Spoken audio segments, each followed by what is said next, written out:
अशुभ हरण मंगल करण गणेशी देव चंद्रजी राम श्री प्राणनाथ निज मूलपति महराज सुनाम तेज कुमरी श्यामा युगल को पल पल करू प्रणाम पल पल करू प्रणाम।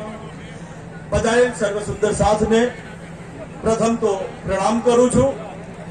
मारा आंगणे पधारेला मोगेरा मेहमानों स्वागत करता पहला 68 અને 22 પરગણા વિશે આપને થોડી માહિતી આપું છું સાહેબ।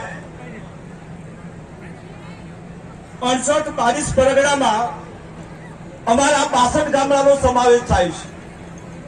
એમાં અરવલ્લી અને સાબરકાંઠાના મોડાસા તાલુકો, મેઘરજ તાલુકો, ભિલોડા તાલુકો અને હિંમતનગર તાલુકો આ 4 તાલુકાઓમાં અમારો 68 22 પરગણાનો સમાવેશ થાય છે। અને આ પ્રણામી સંપ્રદાયને એ સ્વીકાર કરેલો છે। આજથી 100 વર્ષ પહેલા અમારા વડવાઓએ પ્રણામી સંપ્રદાયનો સ્વીકાર કરેલો છે, જેથી અમારો સમાજ અત્યારે વ્યસન મુક્ત છે।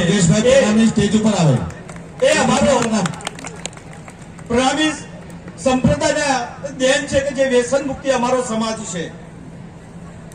સમૂહ લગ્નની શરૂઆત સાહેબ અમે 10 ગામ પરગણાએ 2005માં શરૂઆત કરેલી। એ વખતે જ્યારે શરૂઆત કરવામાં આવી ત્યારે અમારે જે સમૂહ લગ્ન યોજવાના હતા એ જમીન માટે હું અમારા સ્વ જેબી મહેતા સાહેબ સરપંચ સાહેબ એમને હું મળવા ગયો ત્યારે એમને કહેલું કે નાનજીભાઈ આ સ્કૂલનું આગળું તમારું છે અને તમારે જ કરવાનું છે એમ કરી અને કે મંજૂરી આપણે લેવાની કોઈ જરૂર નથી એમ કરીને મારા હાઈસ્કૂલનું આખું બિલ્ડિંગ અમને વાપરવા માટે આપેલું એ અમારા જેબી મહેતા છે। અને જ્યારે આ વખતે પણ જ્યારે અમારે સમૂહ લગ્ન યોજવાના હતા દાવલી મુકામે એમને સમૂહ લગ્ન આપ્યા ત્યારે અમે ચિંતામાં મુકાયા હતા કે આ શિયાળો છે, આજુબાજુ પાક છે, ઘઉંનો પાક છે, રવિ પાક છે, તો હવે શું કરીએ? ત્યારે અમારા ગામના હસમુખભાઈ જાની અને ડાયાભાઈ કેવણ કરે અમને મને એમ કીધું કે નાનજીભાઈ સમૂહ લગ્ન થાય તો દધાલિયામાં જ થાય અને એ જમીનની તમે ચિંતા ના કરો, જમીન અવશ્ય મળી જશે। ત્યારે અમારામાં હિંમત આવી, જીગર મહેતા સાહેબને ફોન કર્યો। જીગર મહેતાભાઈ સાહેબે આનાકારી તો કરી નહીં, પણ કે હસમુખભાઈ ડાયાભાઈ આ જમીન મેં થોડીક ભાડાપટ્ટી આપેલી છે। ત્યારે હસમુખભાઈ અને ડાયાભાઈએ કીધેલું કે જીગરભાઈ સાહેબ તમારે પોલીસ કેસ કરવો હોય તો પોલીસ કેસ કરજો, પણ અહીં અમે તમારા ખેતરમાં જ અમારું સમૂહ લગ્ન કરવાના છું।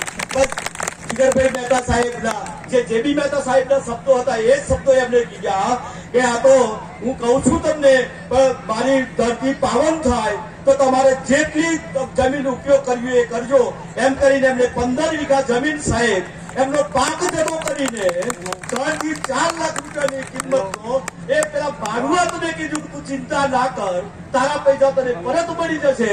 અને આ જમીન સાહેબ અમને આ જમીન સમૂહ લગ્ન યોજવા માટે આપેલી છે। એટલે જીગર મહેતા સાહેબ હું તમારા પપ્પાને યાદ કરું છું સાહેબ, એક શબ્દ તમારા હતા।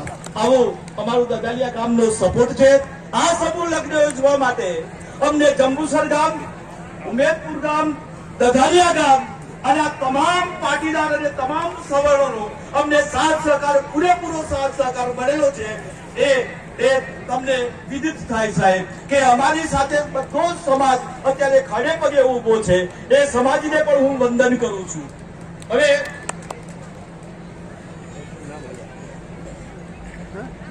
એક થોડીક ચર્ચા કરું। એક ચકલીના ઈંડા દરિયામાં ડૂબી ગયા, વોટ્સએપ અપાયેલો કિસ્સો છે વોટ્સએપ ઉપર। તો ચકલી ચાચમાં લઈને પાણી ઉકેલવા પડી કે મારે દરિયો ખાલી કરી દેવો છે। ત્યારે એક કાગડો આવ્યો ઉડતો ઉડતો, કાગડા કે ચકલી આવો નકામો તું પ્રયત્ન ના કર, સલાહ આપી કાગડાએ। ત્યારે ચકલી કે તમારી સલાહની જરૂર નથી, સાથની જરૂર છે. ત્યારે કાગડો એ ચકલીની સાથે જોડી થયો. એમ કરતા કરતા બધા જ પક્ષીઓ આવ્યા. બધા પક્ષીઓ સલાહ આપવા લાગ્યા. ચકલી બોલી સલાહ નહીં, મને સહકાર આપો. ત્યારે એને સહકાર આપ્યો. આ જોઈને ભગવાન વિષ્ણુનું ગરુડ દોડતું આવ્યું અને ભગવાન વિષ્ણુના ગરુડે કીધું, એ ચકલી તારાથી કશું ના થાય. ત્યારે ચકલીએ કીધું, તું સલાહ ના આપ, મને સહકાર આપ. ત્યારે ગરુડે સહકાર આપ્યો. આ જાણે ભગવાન વિષ્ણુ આયા. ગરુડને કીધું, અરે તમે તો એક પક્ષી છો, આ બધું ન થાય.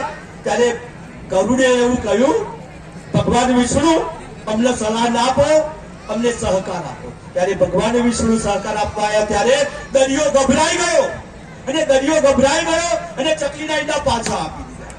એટલે અમારા 10 ગામના સર્વે સુંદર સાથે 10 ગામના તમામ 68 પરગણાના તમામ સુંદર સાથે અમને સલાહ નથી આપે અને સહકાર આપ્યો છે. આ સહકારના કારણે અમે આ ભવ્ય યજ્ઞ યોજવા જઈ રહ્યા છું અને સફળ પૂરો કરવા જઈ રહ્યા છું. એવા અમારું આ 68 નું પરગણું છે સાહેબ. વ્યસન મુક્ત સહભાગ છે. હવે પ્રથમ આપણા કેબિનેટ મંત્રી, પૂર્વ કેબિનેટ મંત્રી પ્રદીપ પરમાર સાહેબ એકદમ